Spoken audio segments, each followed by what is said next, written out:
Salaataa osoo hin eegalin dura wantoota sagal armaan gadii kanneen guutneetiin argamuu qabna.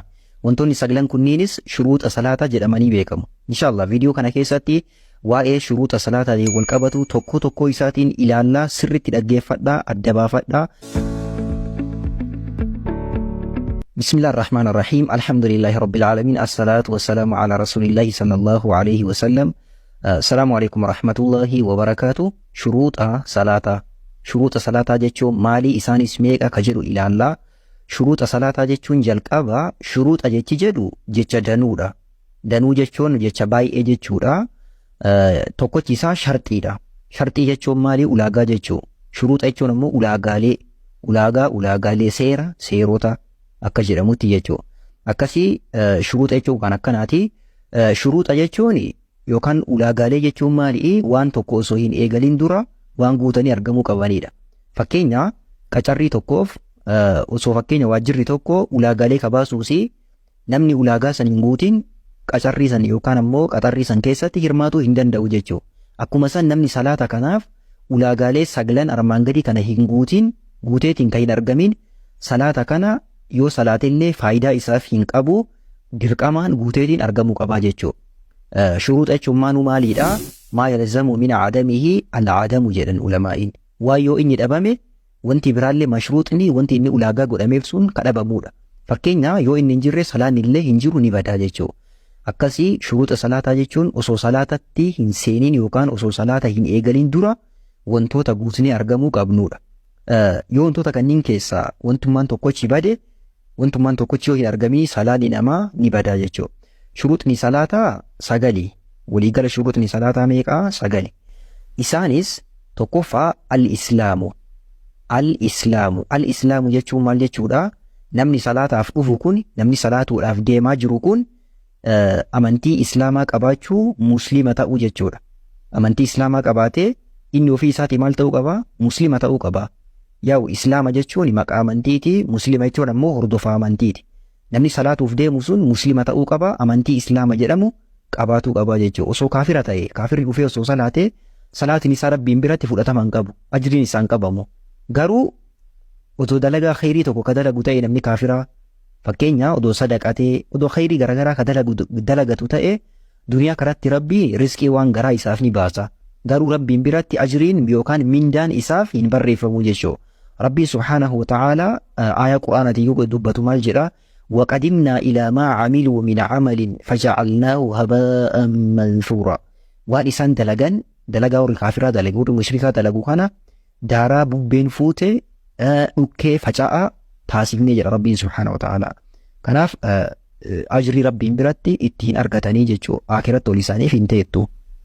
لما فا العقل نمني صلاة ودعف ديمو عقلي قباتو قبا. عقلي قباتو جيشو مال جيشو مراتو تاود أبيتين nama fayyaa qabu, nama sammuun isaa fayyaa, sammuun isaa guutuu yaaduu ka danda'u nama akkasii ta'uudha jechuudha. Nama sammuun isaa hin hojjenne yookaan maraattuu nama jedhamu yoo ka ta'u ta'e salaata yoo ka salaatu ta'e salaanni isaa fudhatama hin qabu, dirqamni illee irra hin jiru jechuudha. Dirqamnis irra hin jiru. Garuu jedhani garuu namni tokko osoo ka gaggabu ta'e osoo ka gaggabuuti salaata gaggabee jala dabre san salaatuu qaba. Garuu osoo maraatee ammoo osoo maraatee aqliin isaa yookaan sammuun isaa guutuu irraa deemee salaata salaatuun dirqama irratti hin ta'uu jedhan ulamaa'iini. Akkasii adda baafatu qabna. Sadaffaan at-tamyiizu. Tamyiiza jechuun maali? Umrii waa itti adda baafatan waan nama miidhuu fi waan nama fayyadu umrii itti adda baafatan gahuu jechuudha. Ulamaa'iin gariin umriin kun waggaa 7 jedhani. Waggaa 7 jedhani. Kanaaf nabiyyiin keenya sallallahu alaihi wasallam muruu abna'akum li7 jedhani. Ijoollee keessan salaatatti waggaa 7 yookaan umrii 7 yeroo isaan gaan itti ajajaa jedhan. Wadribuuhum alayha li10. Yeroo isaan waggaa 10 yookaan umrii 10 gahanitti irratti rukutaanii dhahaanii jedhanii. Dhahiinsi isaan hin miine kaloleensaa dhahaanii jedhani. Kanaaf salaata waggaa 7 yoo gahan achii olitti yoo ka salaatan ta'e salaanni daa'ima sanii fudhatama ni qabaata jechuudha. Waggaa 7 gaditti ammoo fudhatama hin argatu. Garuu waggaa 7 olitti daa'imni tokko yoo ka salaatu ta'e mindaan daa'ima kanaaf qabamaa deema. Maatiin ammoo waggaa 10tti irratti lolanii ni tumuu qabanii sossodaachisuu qabanii akka inni salaatu gorsuu ni qabanii akkasii akkaataa kanaan ijoollee keenyallee ibaadaa irra salaata irra guddifnaa jechuu. Arfaffaani raf'ul hadath. Raf'ul hadath. Raf'ul hadath jechuun maal jechuudha? Hadasa ofirraa fuudhuu jechuu. Hadasa ofirraa fuudhuu jechuudha. Hadasa jechuun wantoota yoo namarraa argaman salaatni namaa hin taanedha. Hadasa wantoonni jedhaman wantoota yoo isaan namarraa argaman salaatni namaa hin taanedha. Isaan illee hadasa ka jedhamu waa lamatu jira. Tokkoffaan hadasa guddaadha, lammaffaan hadasa xiqqaa. Hadasul asghar wa hadasul akbar ka jedhamu. Inshallah mee tokko isaatiin haa ilaallu waa'ee hadasaa. Hadasa jechuun akkuma amma dubbanne wantoota yoo namarraa argaman salaatni namaa hin taanedha. Isaanis waa lama. Tokkoffaan hadasul asghar akbar. Hadasa guddaa jechuudha. Hadasa guddaa jechuun akkamiiti? Wanta yoo inni namarraa argame qaama guutuu dhiqachuun dirqama namarratti ta'uudha. Yoo inni namarraa argame yoo kan namarraa bahu ta'e qaama guutuu dhiqachuu dirqama kan namarratti taasisuudha. Isaanis akkamiiti? Tokkoffaa janaabaa. Janaabaa yookaan spermii ka jedhamu nama tokkorraa yoo argame qaama guutuu dhiqatuun dirqama hadasa guddaa jedhama. Lammaffaan haydiidha yookaan dhiiga marsaa laguu ka jedhamu ka dubartootaa. Sadaffaan dhiiga daataati. Dhiigni daataa, dhiigni haydii yookaan dhiigni marsaa laguu akkasuma janaabaa yookaan spermiin yoo nama tokkorraa ka argamu ta'e ka bahu ta'e qaama guutuu dhiqachuun dirqama jechuudha. Kanaaf namni tokko salaatuu ka barbaadu ta'e wantoonni kun yoo irraa argame maal gochuu qabaa? Qaama isaa guutuu dhiqachuu qabaa jechuudha. Lammaffaan hadasul asghar. Hiikkaan isaas hadasa xiqqaa jechuudha. Hadasa xiqqaa jechuun wantoota yoo namarraa argaman wuduu'a qofa gochuun namarratti dirqama ta'uudha. Namni tokko wuduu'a qofa godheetiin ka ibaadaa isaa eegaluudha jechuudha. Isaanis kanneen akkamiiti? Kan akka fincaanii, sagaraa, dhuufuu. Wantoonni akkanaa kunniin yoo namarraa argame qaama guutuu dhiqachuun dirqamaa miti. Maal godhanii? Yoo istinjaa bahuu namarra dirqama taasise istinjaa bahanii achi booda wuduu'a godhaniitiin ibaadaa eegalanii jechuudha. Kanaaf akkaataa kanaan salaatuudhaaf qophaa'uu qaba jechuudha namni tokko.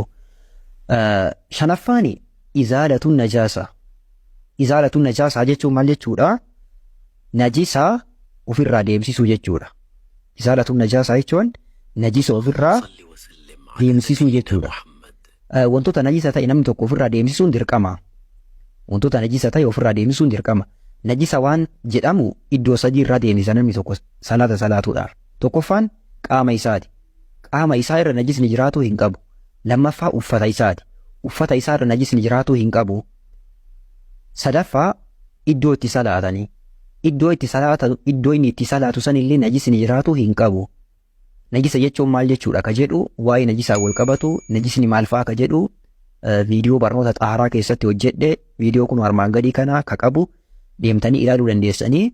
Najisni iddoolee sadiin kanneenitti yoo ka argamu ta'e namni musliima dirqama najisa iddoolee sadiin kanaa balleessuu qabaa jechuudha. Yoo hin balleessin ta'e salaatni isaa fudhatama hin qabaatu jechuudha. Salaata keessa osoo jiran najisni namarra jiraachuu yoo yaadatan namni tokko fakkeenya salaata keessa jira. Najisni uffata inni ofirraa qabu yookaan kootii fakkeenya kootii inni godhatee jirurra najisni jiraatu yoo yaadate ofirraa fuudhuu yoo danda'e ofirraa fuudhuu qaba. Kootii isa ofirraa baasee salaata isaa itti fufu.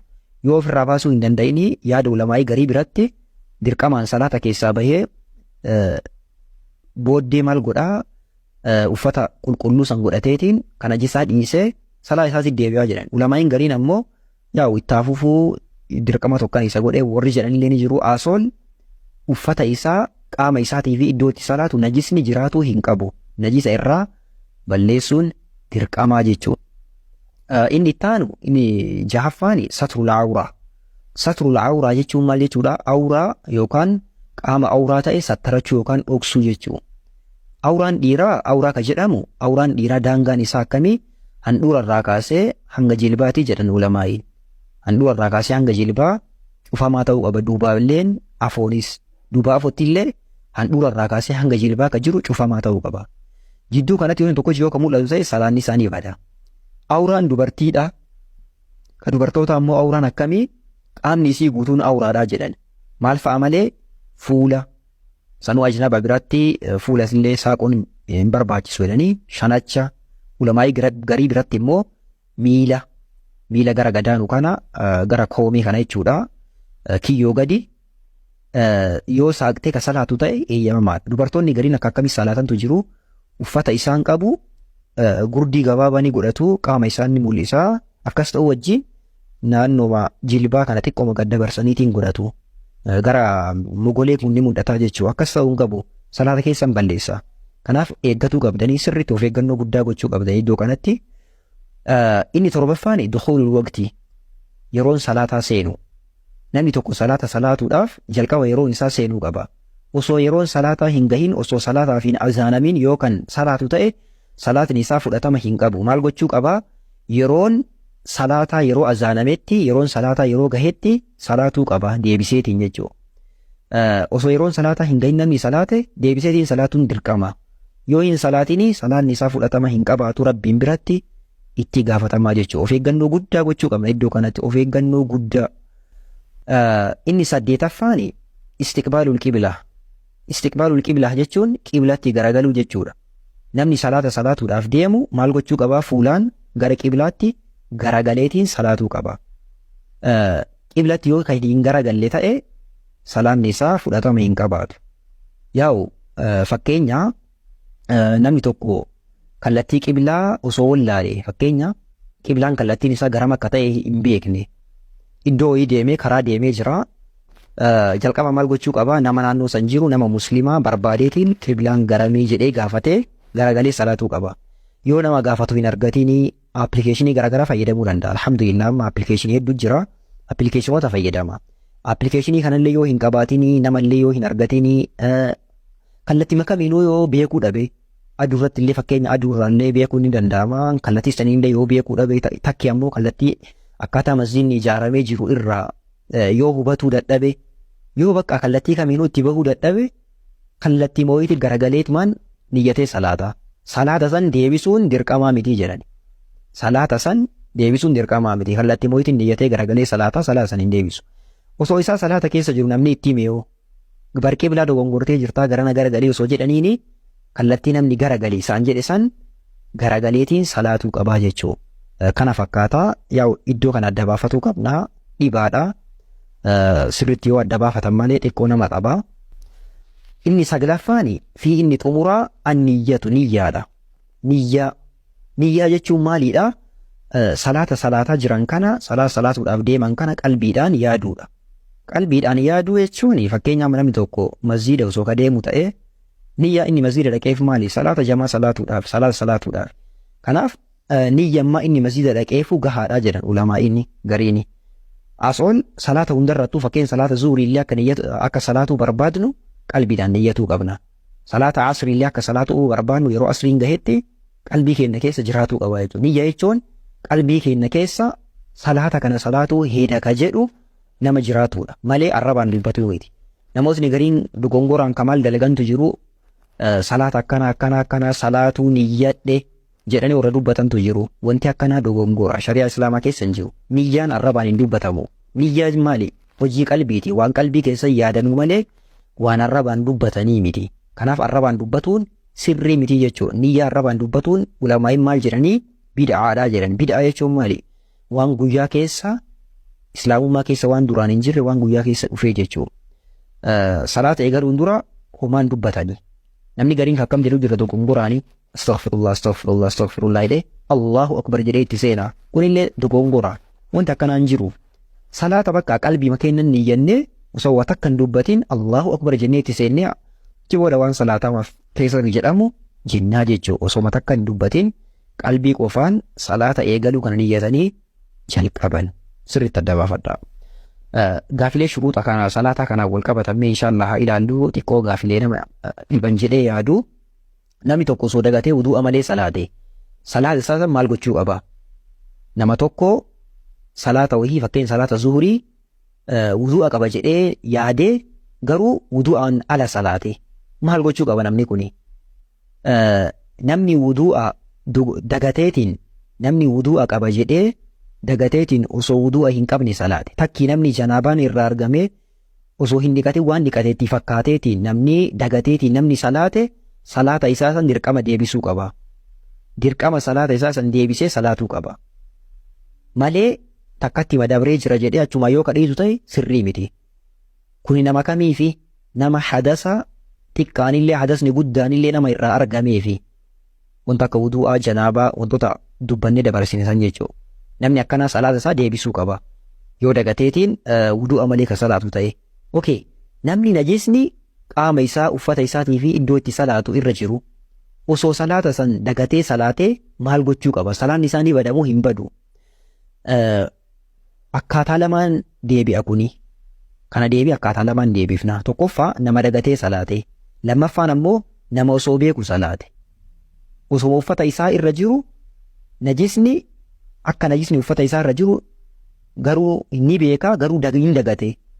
Uffanni ni jira, najisni ni jira jechaa kana hin dagate. Takki ammoo iddoo itti salaataa jiru kana najisni ni jira jechaa kana dagatee salaate. Namni akkasii salaate salaata isaa hin deebisu. Salaata keessa yoo yaadate sirreeffatuu qaba, garuu salaata yoo xumure salaata isaa namni dagate deebisuu hin qabu. Namni beekaa osoo beeku garuu akkasii salaate salaatiin isaa ni badaa jedhan ulamaa'iin. Akkanatti hubatuu qabna, akkanatti adda baafatuu qabna.